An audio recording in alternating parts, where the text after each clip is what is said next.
What's going on, guys? Welcome on back. Second and Short podcast here on the Mosaic MC Network. I am Tyler Lauder. He is Jason Teasley.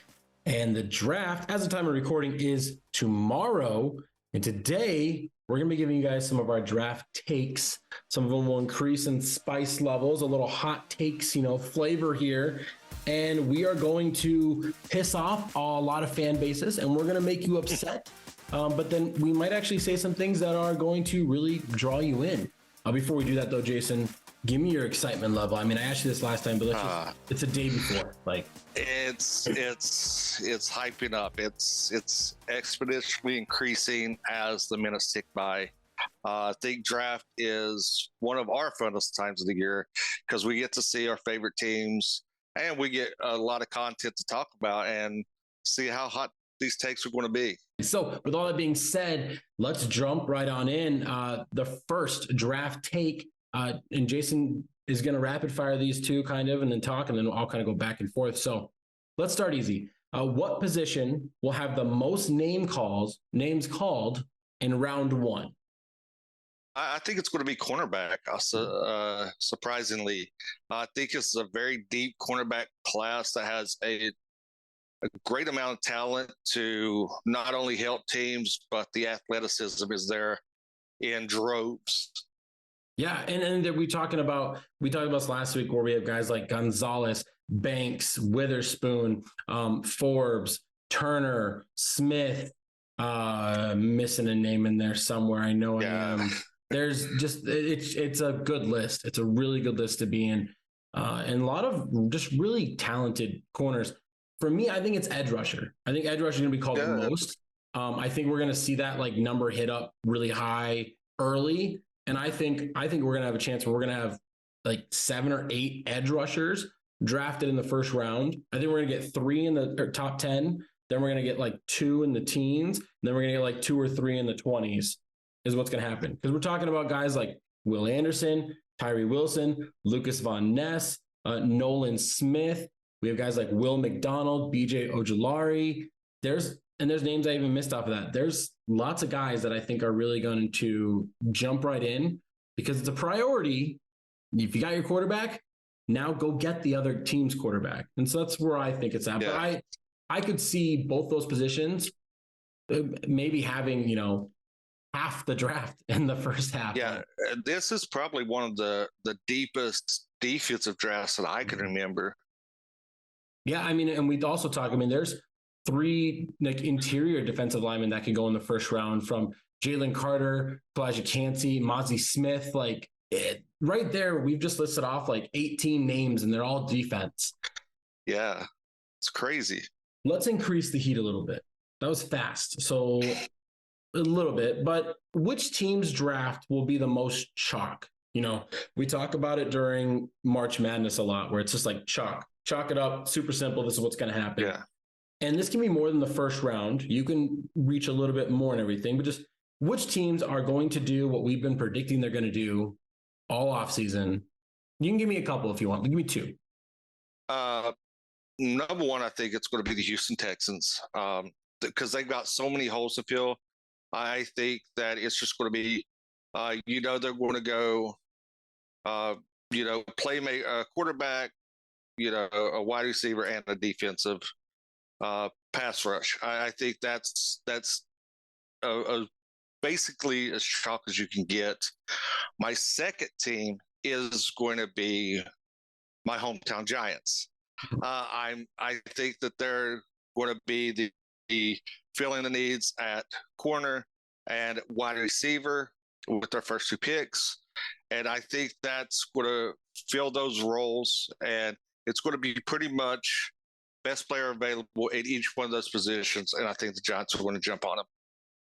Yeah, I think the Giants are a really good pick there. The Texans are a team that have been intertwined in a spider web this whole time, where we have head coach DeMeco Ryans. What if they want to just go defense and just pile it on and just go, you know what? We'll get our offense next year. And we already got some younger guys at some positions we can work with. And you know what? We'll get a top pick next year, even though I don't think anybody wants that to happen. I don't think I don't think the fans of football overall should want that to happen for them to like get Williams or May next year, just because when you look at the division of AFC and NFC quarterbacks, AFC is like, it's not even close. There's no parity here. Like all the great quarterbacks in the league are in the AFC. There's some in the NFC, but they're all in the AFC right now. When you talk about your top five, they're AFC quarterbacks. Yeah, you might have one NFC quarterback sneaking there, but it's probably predominant. It's predominantly AFC dominated. It's very AFC top heavy. The top 10 maybe brings in a little bit more parity, but yeah, I mean you're top heavy in the AFC or your top five. So I mean, as like NFL fans overall, like I mean, you want the bad teams in the NFC to get those quarterbacks next year. If you're just a fan of football in general, but yeah, I mean, the Texans could go quarterback at 2. They could go quarterback at 12, which I think that would just be weird in my eyes to get one at 12. Like if you like that, it's the most important position. Get him at 2 type thing. It's one of those. They're not trading back for it, but I hear this a lot through a lot of draft analysis and everything. Is like you don't trade back for a quarterback. That's like the one position you don't like trade back and are like, we'll get one of these guys. Like scheme dependent and everything. But yeah, I mean, the Texans should be chalk. They're getting smoke screened up to be the most unpredictable team. Now, you skipped over the most predictable team, and that's the Carolina Panthers are the most chalk team in this draft. They're going to come away with a quarterback at number 1, and they've already stated, like, we need another guy opposite of Brian Burns. At 39, I think they're going edge rusher. A lot of fans, myself included, really want a cornerback. I want somebody like Cam Smith, who I think would be really good. DJ Turner, I think would be a really good corner for us. But I think the team is really going to prioritize switching to that 3-4. They think Gross Matos is going to move into the line. I think they want somebody that can kind of stand up on that edge. And so I think their first 2 picks are going to be pretty chalk with that. Now, a second team that I think is going to be really predictable and really chalk is going to be the New York Jets. I think they need offensive line. They're going to get offensive line. They have Rodgers now. He likes to be protected and likes to have time in that pocket. If there's ever an influence on that, it's going to be that right there. And in the second round, I could see them getting a tight end to give him another guy that he can have the pass to. I know they have some competent tight ends there and everything, but this is a really good tight end class.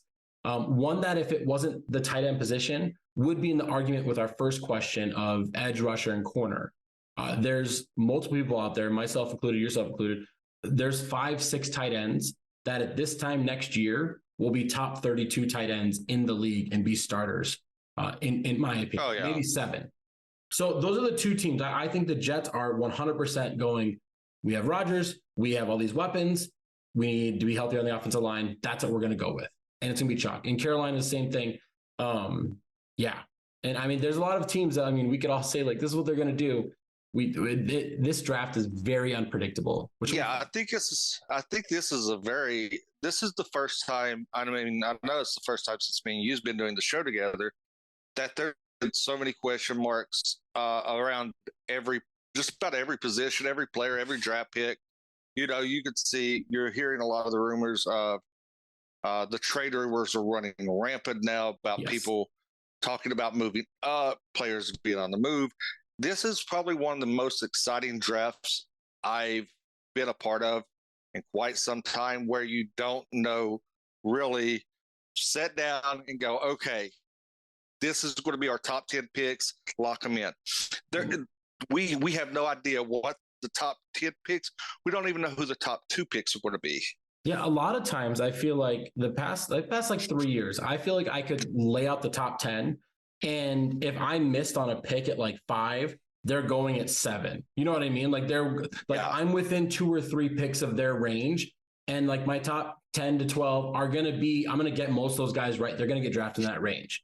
But this year, I mean, it's unpredictable. And I hear a lot of people out there, they're like, this draft class is boring. It's not as fun. And I think the problem is that a lot of people look through like the draft through fantasy eyes, through fantasy football. And it's like, well, if you play single quarterback, you're like, well, my rookie drafts aren't going to have any of these quarterbacks, maybe one.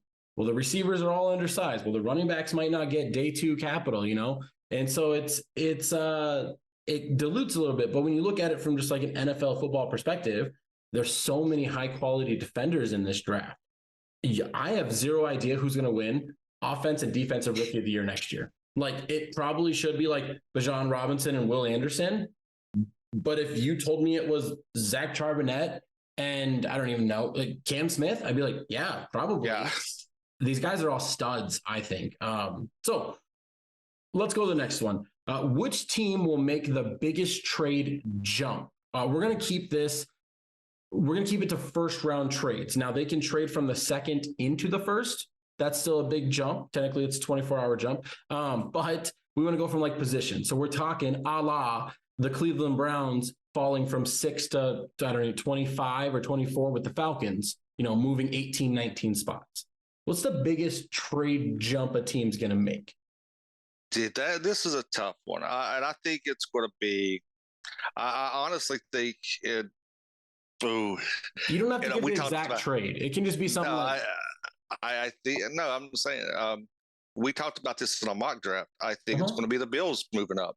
Yeah, I think that's going to be our biggest thing, because if there's a couple of players there that they feel that they need to move up for to get over that hump, I think the front office is going to do it and give Josh Allen the weapons that he needs. Yeah, if for some reason like 2 or 3 receivers go before, I don't know, let's say up to like pick like 18, they might want to jump the Chargers and get a receiver, you know what I mean, type thing.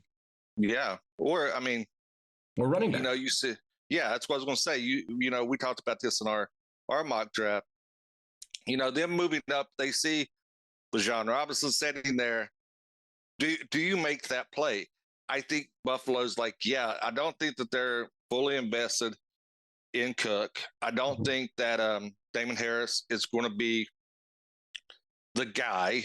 So, I mean, you throw Bijan Robinson in that Bills offense, that is a scary, scary offense to match up against. A thing that we could be looking at too, because a lot of people, and this is like a sidebar real quick, a lot of people talk about the Buffalo Bills needing to upgrade from Gabe Davis. I don't think anybody disagrees with that. Again, we're looking through fantasy eyes. I think he does really well at pulling attention away from Stephon Diggs. But a name to maybe be looking out is if they can somehow, I don't have the numbers in front of me from Spike Sports Track, but if they can figure out the money, them getting DeAndre Hopkins would actually be fantastic for them, because he wouldn't cost you a first round pick. You could essentially get Hopkins. Even if it's a second, it's a late second. You could draft Bijan Robinson and your offense looks great. Or you could just beef up your offensive line a little bit more, draft a tight end. Like that's kind of, if I was the Bills, I would be going, what does Hopkins cost me? Like that's, I would be looking at that, because no disrespect to any of the receivers in this draft class, but they are all a little undersized in general. And a lot of the guys, they're like, well, maybe they can get Jordan Addison. He's a guy that could fall to them. And we've talked about it. He's looked at as like a mini Diggs. But what if they wanted to get a different element to their offense instead of a copy and paste, a rinse and repeat type thing? Yeah. And that's a great point, because you've got Diggs to stretch the field. Look at, let's go back 2 years ago. Cole Beasley. Okay. Cole Beasley worked a lot of underneath routes. Mm-hmm. Josh Allen loved to hit those underneath routes. Beasley moved the chains, was a intricate cog in that offense. Mm-hmm. And I think that's what you need. Somebody to work the intermediate underneath routes. Knox is a sizable red zone target, but he's not taking that step to be an upper echelon tight end, to even be a fantasy relevant tight end. We talk a lot about fantasy here. That's our bread and butter. But if you could get somebody to work underneath of Diggs, that's great, because if you've got 2 burners down the field, it's easy to defend. You could just set back, play prevent, play a zone and match up once they get after the 10 yards. It's easier to defend. But if you got that underneath guy that you also got to contest with, as well as, having Diggs running these go routes, defenses are going to have to pick their poison. Yeah, so the Buffalo Bills could be a really good candidate to move up. Back to the question, everything that I didn't answer yet. The teams that I think have will make the biggest jumps is I'm going to keep sticking with this. My buddy that's a Titans fan hates this and everything, but I think the Titans are going to move up into like the top 5 to lock in a quarterback. It feels like a right natural transition for them. I also think the Tampa Bay Buccaneers are going to make a big trade to try and get a quarterback as well. We did both those trades. I did those in our previous mock that Aaron Rodgers and the Jets and Packers ruined. But I think those two teams that need quarterbacks, it's kind of like, well, our teams are not bad enough to get a quarterback next year. We're not good enough to compete with our quarterbacks now. And the worst thing you can do in any competitive nature, fantasy football, real NFL, and everything like that, is be mediocre. Like just being like an 8 and 9 team, 7 and 10, like being those teams is the worst thing because you don't draft high, you're not making the playoffs. So you got to do something. So I think those two teams, Titans and Buccaneers, are teams that I think could make big jumps where I'm talking, 8+ draft spot movement. Who do you think they give us your quick take on what quarterback would you go at if you was the Titans, and who would you go at as the Bucks? Well, a lot of people are saying that like Will Levis is like a younger Ryan Tannehill. So that's a nice little fit for them. He's got a nice build. He just needs an offensive line. And anybody that goes to Titans isn't going to have like great receiving options anyways. But they're obviously a place that is willing to draft offensive playmakers for you. They're able to, go out and get guys that can kind of help and contribute. So I think Will Levis, Anthony Richardson are both the targets, I think, for both the Titans and the Buccaneers. I think Levis fits the Bucks more. I think CJ Stroud fits the Bucks really well. The Titans with, they could probably run a lot of RPO with Anthony Richardson if they wanted to. Realistically, if Anthony Richardson was on the Titans as a starting quarterback and Henry stayed, like that's 2 dangerous options there that are going to consistently get first downs almost every drive. So those are the quarterbacks. I don't think Bryce Young is going to be on anybody's radar. I think Bryce Young is going number 1. I don't think anybody's going to be able to get him. He's the Carolina Panthers, how I'm looking at it. If something changes, and everybody can know this and everything, I'm a Panthers fan through and through. If they draft Will Levis, if they draft Hendon Hooker, I will support the team no matter what. I don't care if it's like a reach. If they think it's their guy and it works out.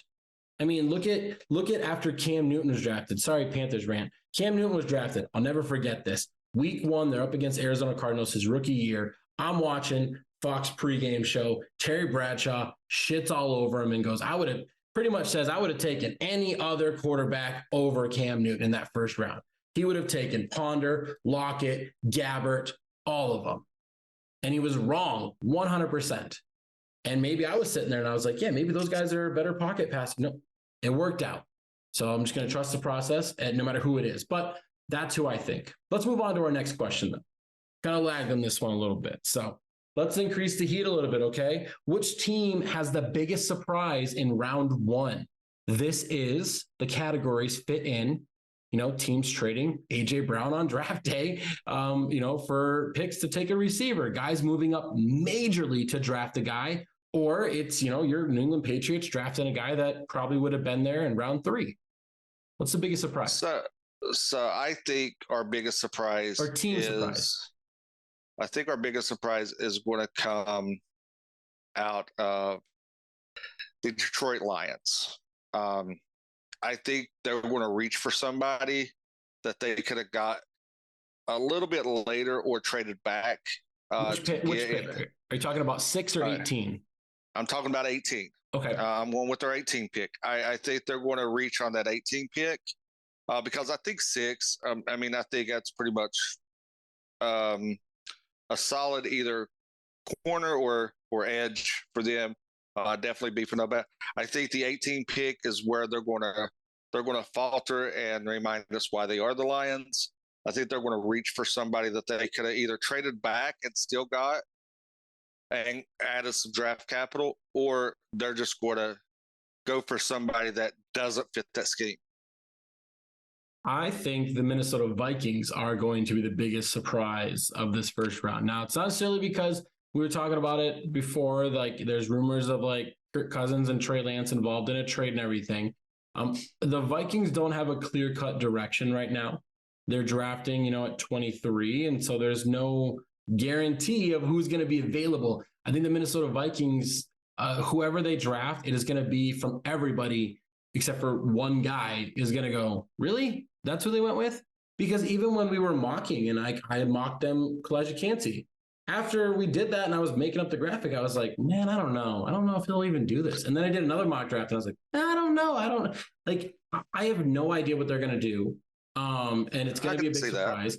Another one, we have already talked about this. Let's come together on this one for a third team. The Washington Commanders, rest in peace, Washington football team.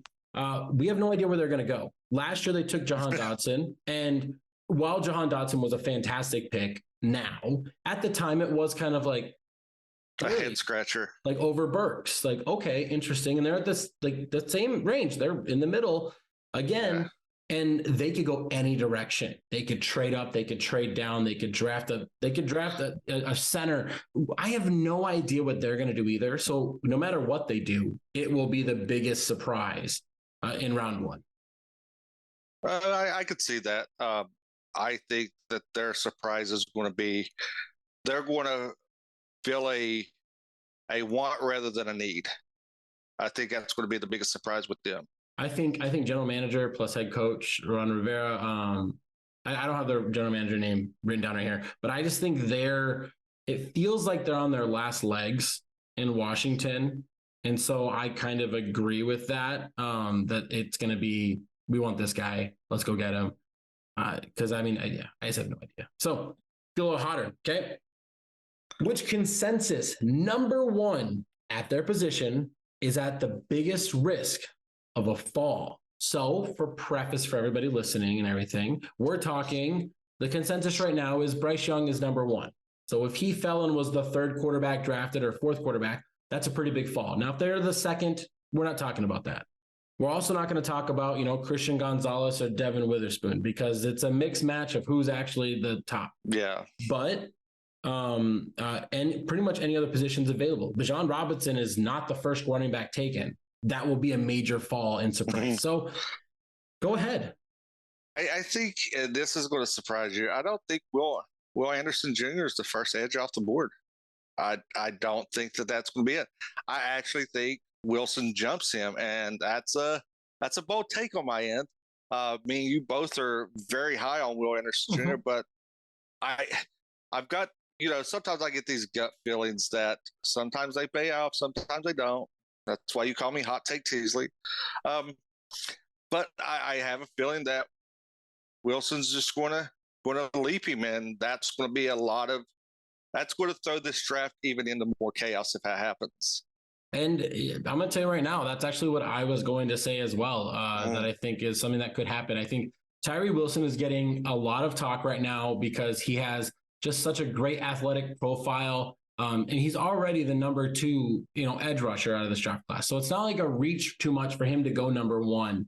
I literally just saw somebody that I value their opinion, just mock him to go number 2 to the Texans, and Will Anderson could take a little dip because teams could trade up. And then next thing you know, we have 3 quarterbacks, plus we have, Tyree Wilson, then we have Jalen Carter, then we have one of the cornerbacks. And now Will Anderson's there at 7, and he could fall in that range. There's talks of the Cardinals, who we've been saying this entire offseason, not just us, but everybody has been saying they need an edge rusher. They need somebody that gets the quarterback. But now Kyler Murray wants Paris Johnson Jr. And apparently he's been advocating for an offensive lineman in the first round for like 3 years. And they won't do it. They just won't take a receiver or an edge rusher in the first round.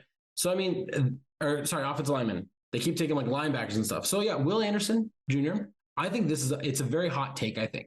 I think as the draft goes on, what I hear in February, like late January, early February, I think is the most true to all the process. And if I don't see anything bad actually happen, like from my eyes, then I think that's actually the truth. And Will Anderson has done nothing wrong had no negative reports, no red flags, didn't test bad, had good interviews. For some reason, somebody's like, well, what if he does fall? He's not going to fall down. Your take is very spicy and hot because it could happen, but realistically, he's not. It's like the Bryce Young. Yeah. Bryce Young he's the best quarterback in college. He's so great. He's a top 5 guy. Lock it in. Maybe number 1 pick. Oh, maybe he's too short. Maybe he doesn't weigh enough. Maybe his diet isn't what we like to eat. Maybe he doesn't eat enough cheese. Okay, come on. What are we talking, guys?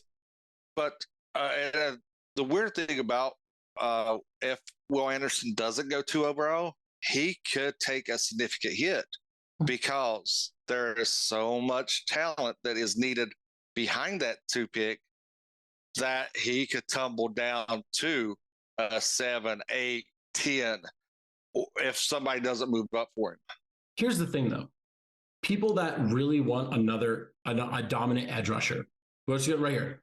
Number 1, number 2, number 3. Let's think. Number 5, number 6, number 7, number 8, number 9, number 10-ish. I think so. Yeah. Pretty much 9 or 10, like 8 or 9 of the top 10 spots right now, who is currently there, I think could use an edge rusher. So he's safe. He's not going to fall to the top 10. That's not going to happen. But a hot take, yes. But I also wouldn't be too much surprised. So now I have to take the take you told me that you were going to say, because that's why I planned for a different take. So I've been kind of on this board for a while. Michael Myers is my tight end 3. I don't think that he has enough. I don't think he has enough pizzazz in his game. I think he's a really good run blocker, which is kind of what puts him up there. He's a really, he's a sound tight end, and I think he's going to be fantastic in the NFL. But I'm hearing ranges of 13, and I kind of said it to you earlier because I was kind of wanting. I was going to take the Will Anderson one, and I kind of wanted this also to be talked about. So it works out in the end. But I mean, people are saying maybe the Packers take him at 13. He could be a really good fit there. The Titans could use a tight end. They're not going to, and it's just like I think Dalton Kincaid is such a better receiver. I think if people want like super athletic, great catch radius, Darnell Washington is one of those guys that has that and is just as good of a run blocker. There's guys that you like Lucas Musgrave as well. I think that Michael Myers, consensus number 1 tight end, while he might be the 2nd tight end drafted, he's getting mocked in the teens. I think there's a really good chance he falls to the back end of the 1st round and maybe into day 2, just because of the other wants and needs and because of how deep the position is. And tight end doesn't get valued as well as it probably should have. We have this big old, tight end 1, tight end university. Greg Olsen and Travis Kelce, really big components of this, of establishing tight ends mean everything. And they do, but I don't think the NFL quite values them yet. Yeah, I was going to touch back on this. We kind of went into the Will Anderson a little bit deeper than I had expected. But yeah, I was going to touch on this as well. I think the tight end position is your utility knife of your offense. They have to block, they have to catch, they have to read defenses, and you got tiers tight end.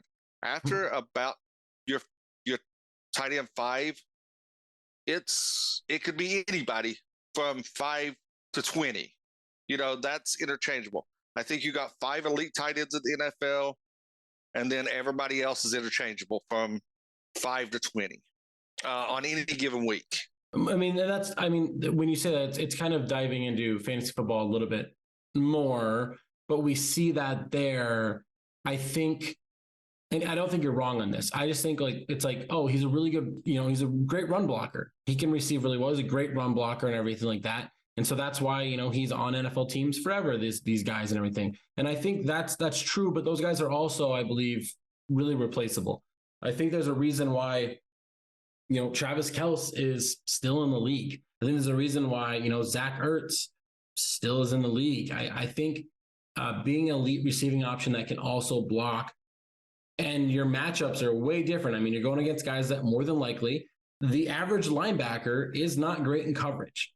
That's No. that's just a fact, and the average cornerback in today's game, I mean, it's been a while for everybody, for years, but in the average game, they're not the greatest tacklers. Not most cornerbacks are big play guys, or they're just lockdown guys, but in the open field, they're not great tacklers. That's like almost a knock on every, I don't know, everybody in like the top 10 for cornerbacks for the past 5 years. There's always you see that. It might not be the number one flaw, but it's in their top 3 or 4 flaws where it's they're open field tackling, they're not as strong.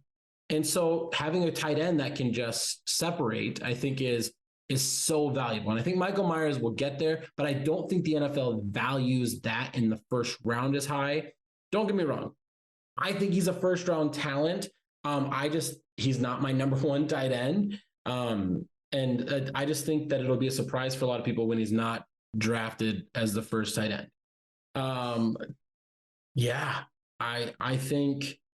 I think I'm hearing more and more surprises that I saw this somewhere. Somebody was it the Colts? They have 18 first round grades. That's it. Mm-hmm. Which is kind of interesting because I think it's such a great draft overall from top to bottom. And we hear stuff like that, and it's well, maybe not. Maybe all of us. And I forget who it is. His name is Jeff. I wish I knew his name. He tweeted out, and he was he's NFL analysts and fans have 46 first round grades. NFL GMs have 20. That's just how it is. So, last question before we get out of here on this draft takes episode before the NFL draft tomorrow. Round 1 kicks off. Lock it in. What are you going to lock in? Lock in this tomorrow, Thursday. Lock it in. Lock it in? Lock it in right now. This is your take. All right. I'm going to lock it in. Addison to the Giants. Jordan Addison to the Giants. Follow up on that. How many receivers will be drafted before him?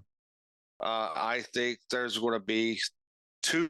I think he's going to be the wide receiver 3 off the board. Okay. The only people above him that I have graded above him is JSN, of course, and I think Flowers sneaks above him by a hair because I think somebody moves up to get Flowers and Addison's there, and I think that gives Daniel Jones a big wide receiver 1 weapon that he's lacked. All right, lock it in. Simple lock. I'm going to give 2. Carolina Panthers draft Bryce Young. Bryce Young's quarterback 1. He's getting drafted number 1 overall. He did a very exclusive interview with Steve Smith the other day on Steve Smith podcast or on YouTube, and I watched it, and Steve Smith was smitten the entire time. And just the whole time they were at his pro day, they were just smitten over him and everything. I think it's a lock in, but that's too safe and everything. 5 quarterbacks go in the first round. I think it happens. I think Hendon Hooker goes in the first round. I think somebody trades in and gets Hendon Hooker at the back end there. But again, we're talking about if all this talk is diluted and what we thought weeks ago, 4 quarterbacks go in the top 10, maybe your prediction of team that surprised in the first round, maybe the Lions take Hendon Hooker at 18, maybe the Tampa Bay Buccaneers take him at 19, and let Baker work for a year. So 5 quarterbacks go in the first round. And I think only 2 receivers will go in the first round as well. I think it's going to be low on playmakers overall. And I also think Michael Myers might fall out of the first 2. So I'm saying we're looking at maybe 3 or 4 offensive playmakers total in the first round. That's a hot take. It's the end of our episode. The spice level is supposed to kick up. We're supposed to start sweating as we get going. But that's it for us here on Second and Short Podcast here on the Mosaic MC Network. As always, check out our mock draft that we did before Aaron Rodgers and the Jets blew it up and ruined it. There's still some valid stuff on there. Lots of graphics that I spent lots of time making and everything. We will be dropping more TikToks and shorts and reels and everything everywhere else. Plus, more consistent stuff is going to be showing up 2, 3 times, 4 times a week as we break down every team's draft, as well as the biggest moves from the past free agency. And we start diving into fantasy and dynasty football. Jason Teasley, Kyle Louder, we're out.